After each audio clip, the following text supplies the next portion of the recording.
Hi, I'm Gail, the host of LanguaTalk Slow French. 99% of this podcast is in French, but I will speak slowly to help you understand. If you go to languatalk.com/FrenchPod, you can read an interactive transcript as you listen. Here you can explore the sentences you didn't understand and see translation for some of the words used in the episode. Now, let's switch to French. Bonjour à toutes et bonjour à tous. Bienvenue dans ce nouvel épisode de LanguaTalk Slow French. Et bienvenue dans cette série spéciale été. Pour le mois d'août, j'ai décidé de vous faire un peu voyager et de vous présenter des villes françaises intéressantes. Parce que vous connaissez tous Paris, mais la France, ce n'est pas seulement Paris. Alors, pendant un mois, je vais avoir le plaisir d'interviewer 4 invités très sympas qui nous parleront de leur ville et nous feront faire un petit tour de France. So welcome to this summer special. For the whole of August, I've decided to make you travel without leaving the comfort of your own chair and to make you discover interesting French cities. And for once, not Paris. Because you all know Paris, the French capital, but what about the rest, right? So for a month, I will have the pleasure to interview 4 lovely people who will talk about their city and give you a little guided tour of France. Enjoy! Aujourd'hui, nous avons une invitée, Sylvaine. Bonjour Sylvaine. Bonjour Gaëlle. Alors, est-ce que tu pourrais te présenter rapidement pour nos auditeurs, s'il te plaît? Bien sûr. Alors moi, je m'appelle Sylvaine, j'ai 28 ans. Je vis et je travaille à Clermont-Ferrand et je me suis mariée la semaine dernière. Ah, félicitations. Donc Sylvaine s'est mariée, she got married. Et donc tu habites à Clermont-Ferrand, c'est dans le centre de la France, c'est ça? C'est ça, exactement. C'est dans le centre de la France, dans le Puy-de-Dôme. C'est un endroit qui est très caractérisé par ses volcans. Très bien. Mais donc aujourd'hui, ce n'est pas la ville que tu vas nous présenter. Quelle ville veux-tu nous présenter? Alors aujourd'hui, je vais vous parler de Nantes. C'est une ville auprès de laquelle j'ai grandi et là où j'ai fait la plupart de mes études.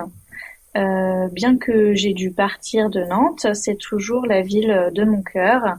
Et celle où je me sens toujours le plus chez moi quand j'y retourne. Donc ça c'est intéressant, c'est pas la ville où Sylvaine habite maintenant, mais c'est la ville où elle a grandi, she grew up, et elle a fait ses études, she studied, et elle se sent toujours chez elle, c'est like home, quand elle parle de Nantes.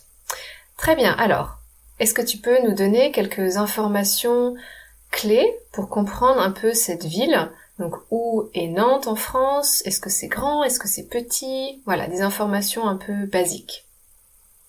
Alors, Nantes est située dans l'ouest de la France. C'est pas tout à fait à côté de la mer, mais pas très très loin. À peu près 1 heure de la côte. Donc, c'est proche de la côte atlantique? C'est ça, proche de l'océan Atlantique. C'est la 6e plus grande ville, en tout cas en termes de population en France. Ok, donc c'est une grande ville française, la 6e. Oui, on appelle en fait ça plutôt une métropole qu'une ville, parce qu'elle est faite de 24 municipalités.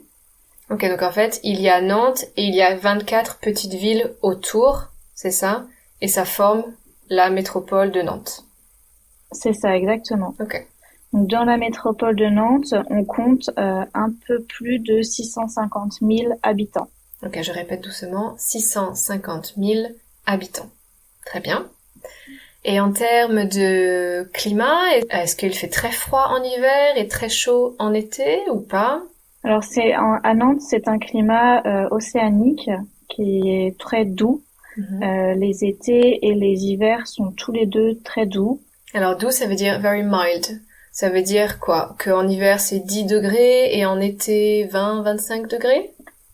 C'est à peu près ça. C'est en fait, avec le climat océanique, comme il y a l'océan qui n'est pas très loin, les températures en été ne vont pas trop monter. Ça va être autour des 30 degrés maximum. Et en hiver, on descend très très rarement en dessous de 0. Ok. C'est autour des 5 degrés. Le plus bas vers 5 degrés. Ok. Et en termes de relief, est-ce que il y a des montagnes ou des fleuves qui sont intéressants? Alors, il n'y a pas de montagne. Nantes est assez plat. Quite flat. Ça en fait une ville très agréable à traverser en vélo. Par contre, c'est une ville qui est traversée de 2 rivières. Il y a l'Erdre et la Loire. Et ça rend le climat aussi très agréable en été. Ça garde la fraîcheur. En fait. Oui, la présence d'eau, de rivière, c'est très important pour avoir l'impression d'avoir de l'air plus frais pendant l'été. Exactement. Ok, donc on a des informations principales. Donc Nantes est à l'ouest, proche de l'océan Atlantique. C'est une grande ville, même une métropole. Il y a 650 000 habitants et il y a 2 grandes rivières. Parfait. Alors, quelle est l'histoire de cette ville? Est-ce que elle a une histoire très ancienne, intéressante? Alors oui, Nantes, c'est une ville qui a une très très riche histoire. Qui peut se sentir vraiment dans les rues, dans les bâtiments quand on se balade. On retrouve vraiment les différentes tranches de l'histoire. Sur les différentes périodes de l'histoire? Oui, c'est ça. Historiquement, Nantes faisait partie de la Bretagne. C'était même la capitale de la Bretagne. Et ça a duré une longue période. On appelait ça le duché de Bretagne. Ça a duré jusqu'à ce que Claude de France, qui était héritière de la duchesse Anne de Bretagne, donc qui était duchesse régnante de Bretagne et qui a également été reine de France 2 fois. Donc sa fille Claude de France a épousé François Ier, roi de France, à qui elle a offert la Bretagne. Donc ça, c'est très intéressant pour les auditeurs et les auditrices. Quand on pense à la France maintenant, on pense à un territoire, un pays unique. Mais avant, ce n'était pas comme ça. Avant, il y avait le royaume de France qui était petit. Et il y avait d'autres territoires très puissants, very powerful. And like the territory of Brittany, so Bretagne, était un territoire indépendant qui n'était pas dans le royaume de France, in the kingdom of France. Et ça, c'était à quelle époque que la Bretagne est venue avec le royaume de France? Il me semble que c'est au XVe siècle que ça s'est fait. Au XVe siècle, so the 15th century.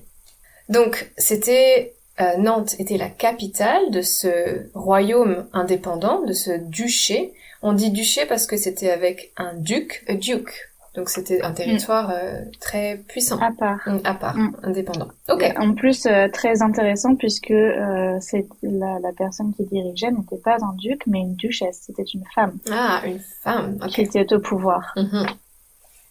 Et ça, est-ce que dans l'architecture, il y a par exemple des châteaux dans Nantes? Oui. Oui, Nantes est très célèbre pour le château qu'on appelle château de la duchesse Anne de Bretagne. Donc là où elle résidait. Et donc c'est un château qui se trouve en centre-ville, vraiment dans le cœur de la ville. Et il y a tout un côté du centre-ville qui est vraiment assez médiéval autour de ce château. Et ça rend vraiment les rues assez belles et particulières lorsqu'on se balade. D'accord, donc il y a une histoire médiévale, donc une histoire du Moyen-Âge qui est très forte, qui est très intéressante. Tu as dit qu'il y avait aussi d'autres périodes historiques intéressantes. Quelles sont ces périodes?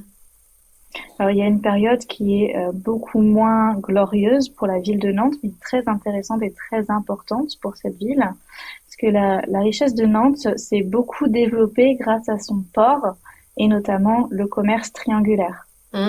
Alors, on va juste pour le vocabulaire. Donc, tu as dit le port, c'est the harbor ou the port, la richesse, the wealth, et le commerce triangulaire, the triangular trade. Oui, alors est-ce que tu peux nous expliquer un peu plus? Bien sûr.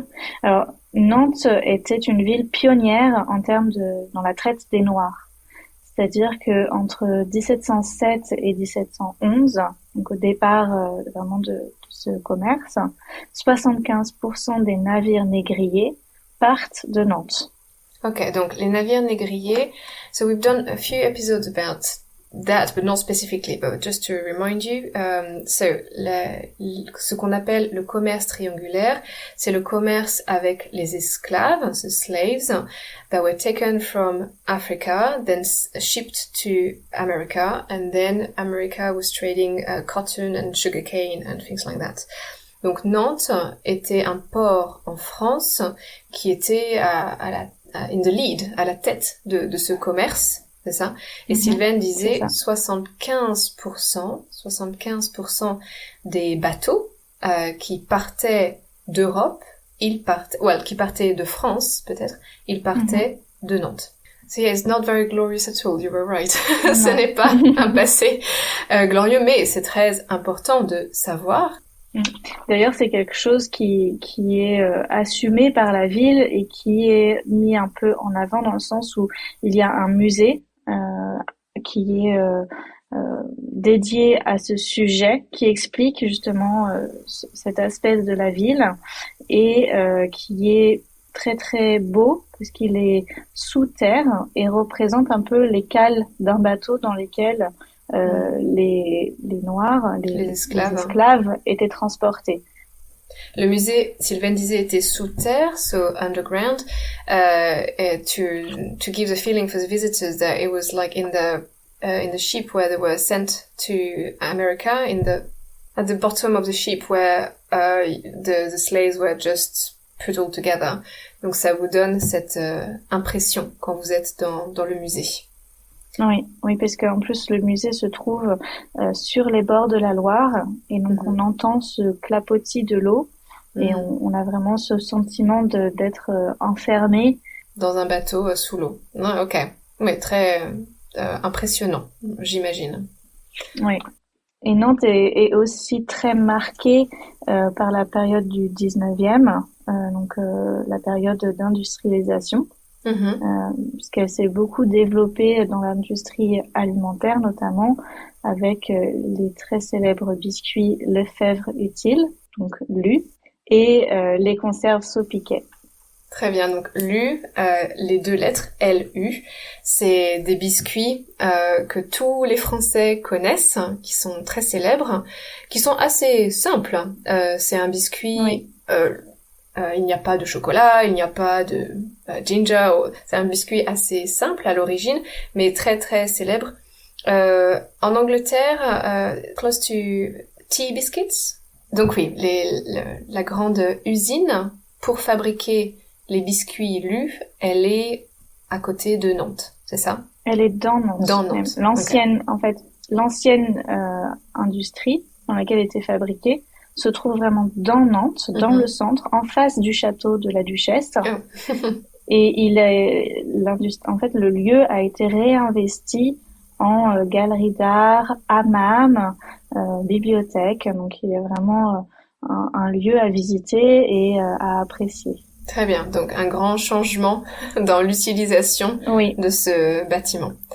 Très bien, donc on a vu l'histoire de la ville, donc une histoire très ancienne au Moyen-Âge, ensuite une histoire à la Renaissance avec le commerce triangulaire, et ensuite l'industrialisation, notamment dans l'alimentation. Alors maintenant, pour un touriste, pour quelqu'un qui veut visiter cette ville, quels sont les points forts, quelles sont les choses à visiter à Nantes ? Alors, il y a beaucoup de choses à visiter à Nantes, notamment déjà le centre-ville médiéval, évidemment, avec le château, qui est très très agréable.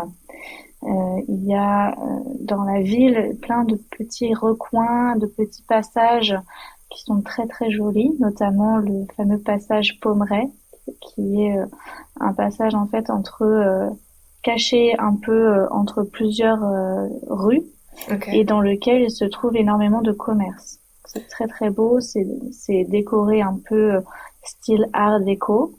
Donc un passage, c'est un peu comme une rue, mais qui est un peu cachée, c'est ça? C'est ça, exactement. C'est un peu comme le chemin de traverse dans Harry Potter. Ok, donc des petites rues cachées avec beaucoup de... So hidden, sorry. Donc des petites rues cachées avec des commerces, avec des magasins. Très bien. Quoi d'autre?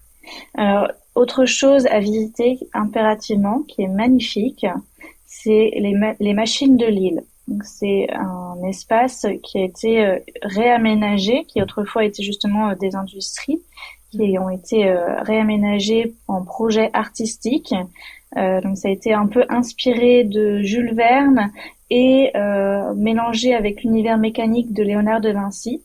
Donc, c'est sur le site en fait des anciens chantiers navals. Ok, alors là, beaucoup de choses à expliquer. Donc, Sylvaine disait les machines de l'île, machine as a machine, mais elle va nous expliquer exactement ce que c'est. Historiquement, c'était dans des chantiers navals. Un chantier naval, c'est là où on fabrique, où on construit des bateaux, des grands bateaux, et ils n'étaient plus utilisés, they were not used anymore, et donc on a transformé ces lieux en un lieu artistique pour des artistes, pour des œuvres, des installations. Et donc, elle nous expliquait que les machines de l'île, c'est un mélange de Jules Verne. Alors, Jules Verne, c'est un auteur, un écrivain français, issu de Nantes. Ah, qui vient de Nantes. Ok, très bien. Et qui a écrit 20 000 lieues sous les mers, Voyage au centre de la Terre, Tour du monde en 80 jours. Around the World in 80 Days. I don't know the titles in English, but he's a very famous author from the 19th century.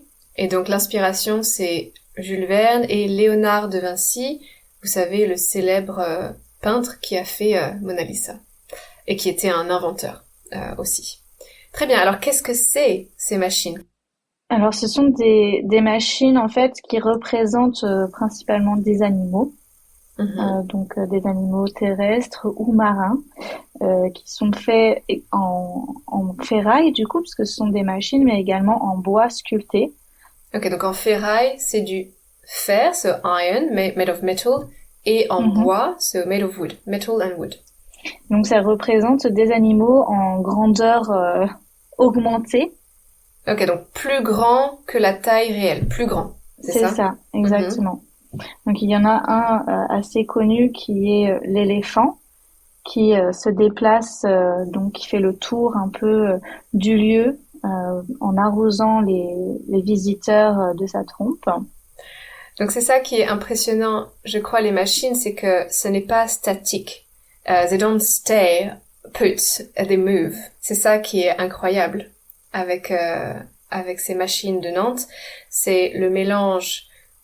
C'est une œuvre d'artiste, it's a piece of art, et elles ont une mécanique pour marcher, pour se déplacer.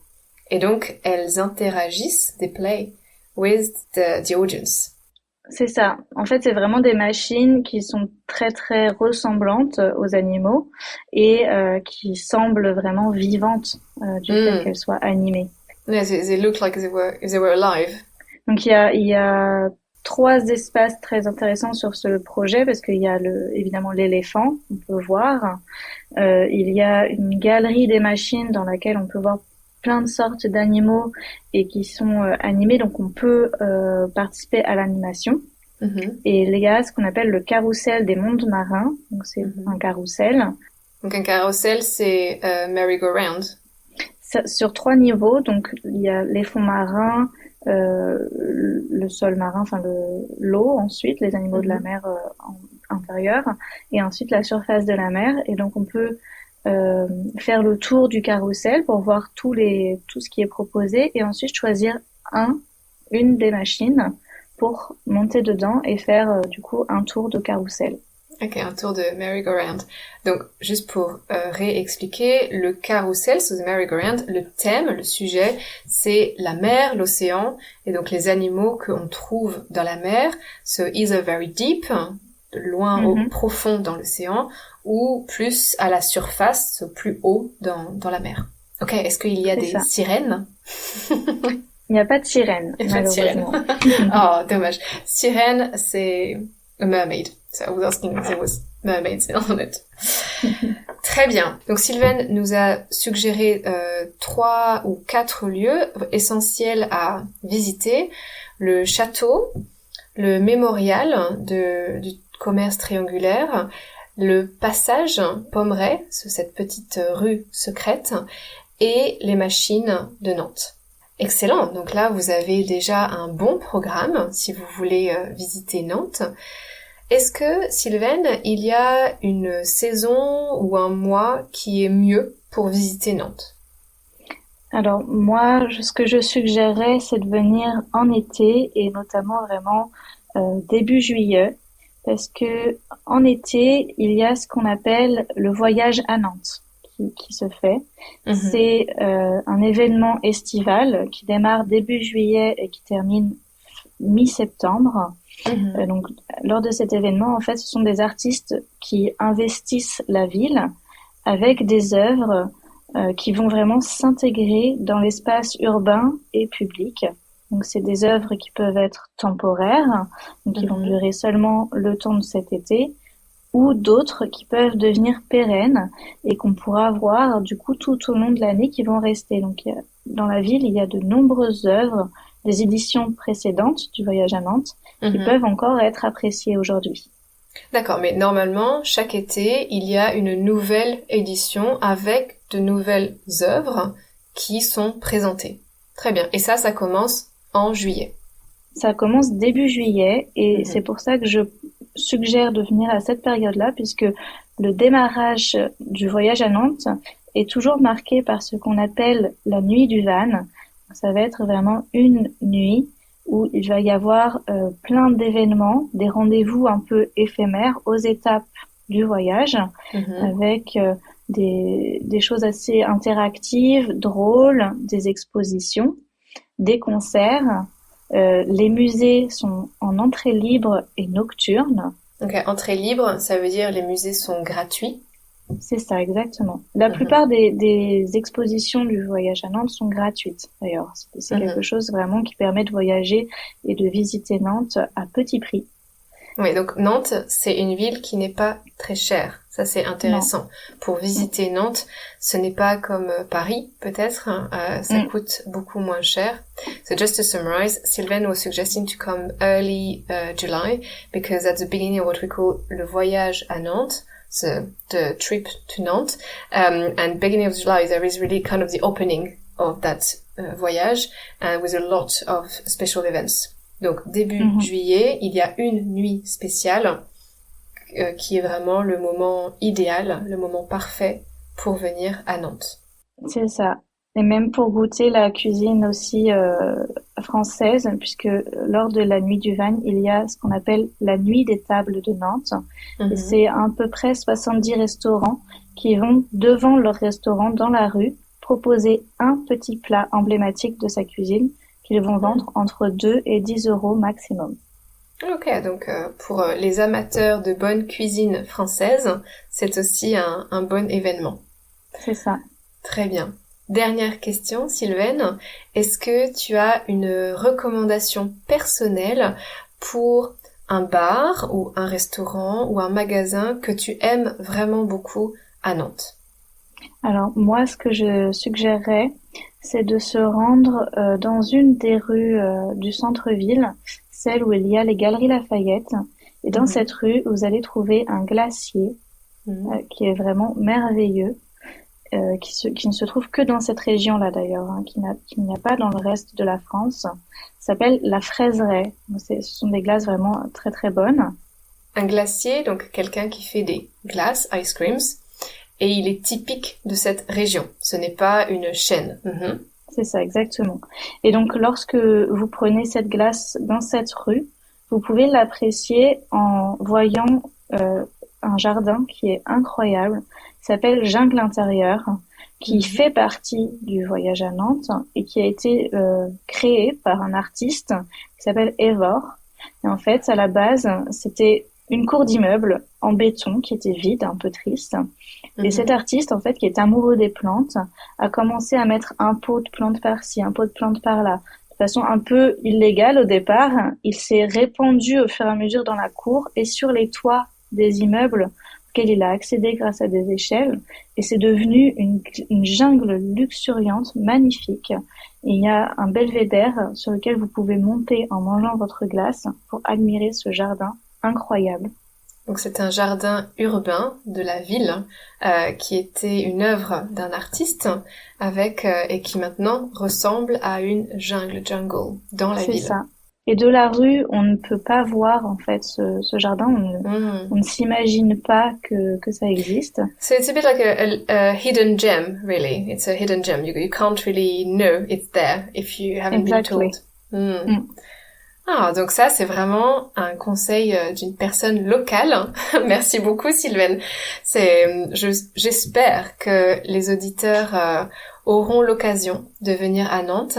C'est une ville que personnellement, je n'ai pas visitée, mais Sylvaine me parle toujours de Nantes avec beaucoup d'amour et je veux vraiment aller à Nantes bientôt. Merci Sylvaine pour cette interview. Je te souhaite une très bonne journée. Merci, toi aussi, et merci beaucoup de m'avoir donné l'occasion de partager mon amour de Nantes. Eh ben, avec plaisir. Merci à vous les auditeurs. Je vous souhaite une très bonne journée et je vous dis à la semaine prochaine. Au revoir. Thanks for listening to this episode. It was produced by LanguaTalk, a platform where I and many other tutors offer personalized one-on-one online lessons.